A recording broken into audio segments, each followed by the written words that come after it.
precisa, com aspas, estudar o Winnicott são aquelas pessoas que querem atender crianças e adolescentes especificamente.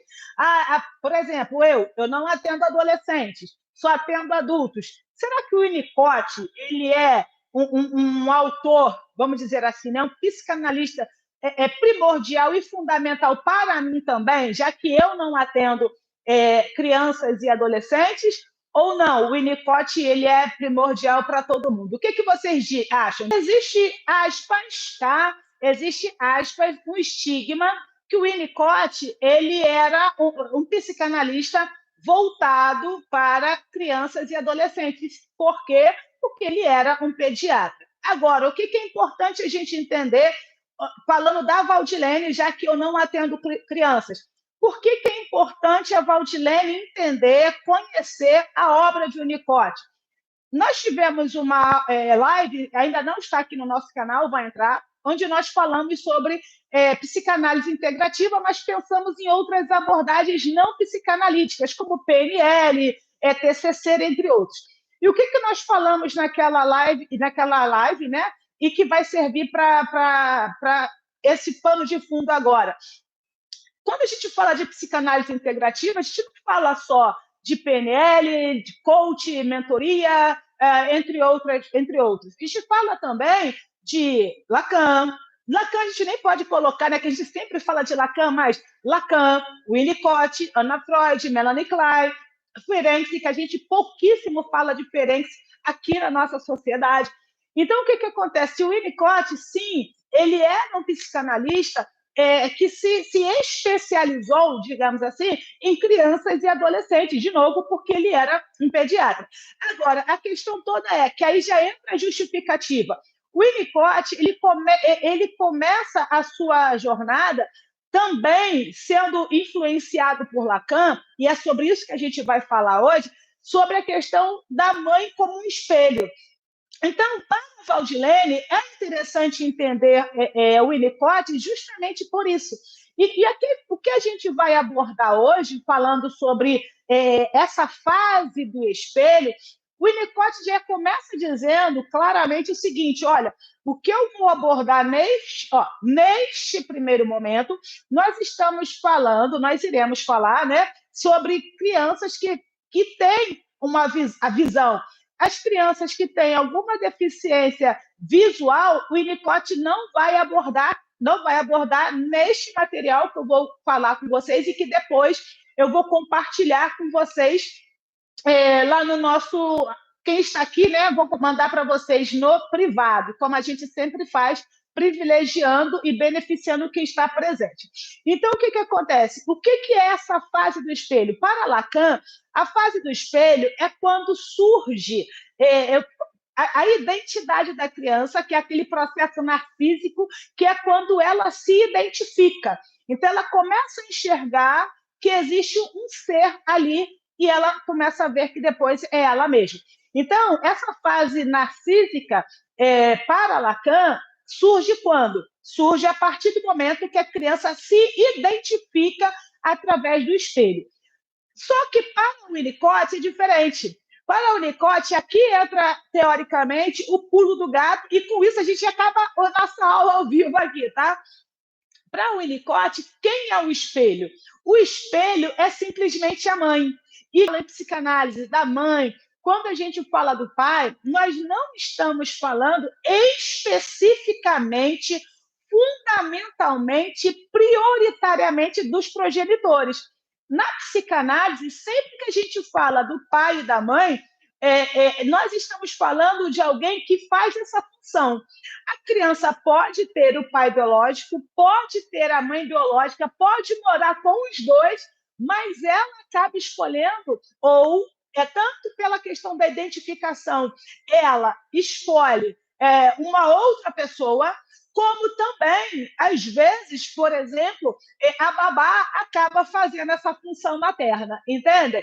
Então, é muito importante a gente nunca esquecer disso. Quando a gente fala da mãe, nós não estamos falando especificamente da pessoa que geriu, que pariu aquela criança, mas sim quem faz a função.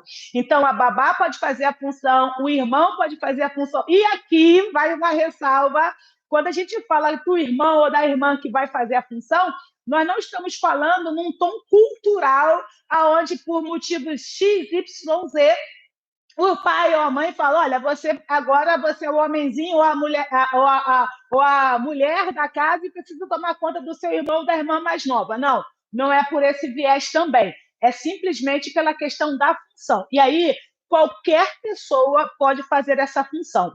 Então, vamos pensar por 2 pontos. Primeiro, qualquer pessoa é permitida pelos pais biológicos podem fazer a função paterna, e também, por um outro prisma, a criança, por identificação, pode escolher alguém para fazer essa função materna ou paterna. Então, veja bem, quando o Winnicott ele diz que a mãe é o precursor desse espelho, o que ele quer dizer? Não necessariamente a criança, né, diferentemente de Lacan, ela não precisa olhar para o espelho. Eu não tenho um espelho aqui, deveria trazer, mas vamos pensar aqui no celular, sabe, assim como espelho. Não necessariamente ela precisa olhar para o espelho, o objeto, para que ela tenha essa identificação. E com Freud, a gente vai falar do sujeito, e a gente vai falar da essência desse sujeito, e a gente vai falar que é o quê? Que é o ego, tá? Ou o eu. E para o Winnicott, perdão, se eu falar Lacan, vocês me perdoem, tá? Já estou pedindo perdão de antemão.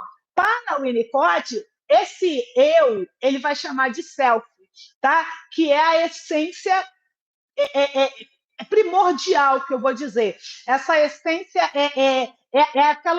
aquela essência pura, sabe? Eu diria até mesmo não é sem traumas, mas é sem, como eu posso usar a palavra, gente? Sem intervenções alguma, sabe? A criança veio ao mundo e ali, quando ela olha para esse espelho, que é o rosto da mãe, ali o self dela começa a ser desenvolvido. E aqui começa a acontecer algumas coisas muito interessantes. Primeiro, não é a forma como a mãe amamenta, não é se ela amamenta deitada, sentada, de cambalhota, não é essa forma, mas é a forma que ela amamenta no sentido de olhar para a criança. Então, essa forma, essa amamentação, para que a criança possa ter um self saudável, se eu posso usar a expressão saudável, a mãe, tá, precisa olhar para esta criança. Valdilene, olha só, não vou nem falar como se você estivesse me fazendo uma pergunta. Por exemplo, eu sou prematura, tá? Então, a minha mãe não pôde me amamentar. Existia, né, na minha época, como diriam as minhas sobrinhas, na minha época, tinham as mães de leite. E eu realmente conheci a minha mãe de leite, que era a vizinha lá. Então, assim, da onde eu morava. Então, não necessariamente a minha mãe me amamentou, mas a Tereza, que foi a minha mãe de leite, a Tereza, ao me amamentar, entende, pessoal? De novo, aquela questão da função.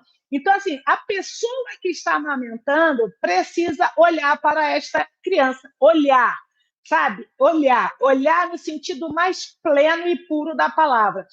Agora, não é só no ato da amamentação, porque se fosse assim, estaria, digamos que fácil.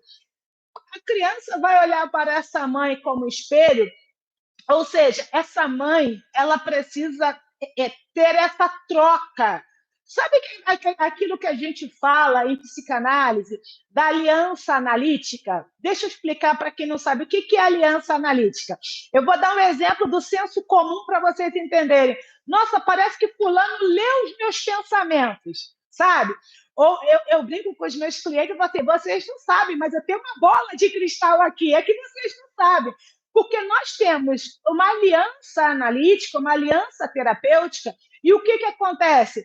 Eu falo coisas que eles falaram em casa com alguém, ou eles estavam pensando, eu fui lá e falei. Isso é como se eu estivesse lendo o pensamento deles, mas não, eu não tenho esse poder, senão eu tentaria descobrir o número da Mega Sena acumulada. O que isso significa, pessoal? Que os nossos inconscientes, o meu e o do meu cliente, quando nós temos essa aliança, tá? Por exemplo, eu não atendo o Luciano. É natural que o meu inconsciente com o Luciano não se comunique, ok? Então, precisa estar na sessão e aí por diante. Então, quando a mãe olha para essa criança, quando há uma interação, eu vou chamar de inconsciente, sabe? Quando há, me permitam essas expressões, eu estou tentando falar da maneira mais simples para que vocês possam compreender. Quando há essa troca emocional, quando há essa troca energética entre essa mãe e essa criança, é natural que esse self seja estabelecido.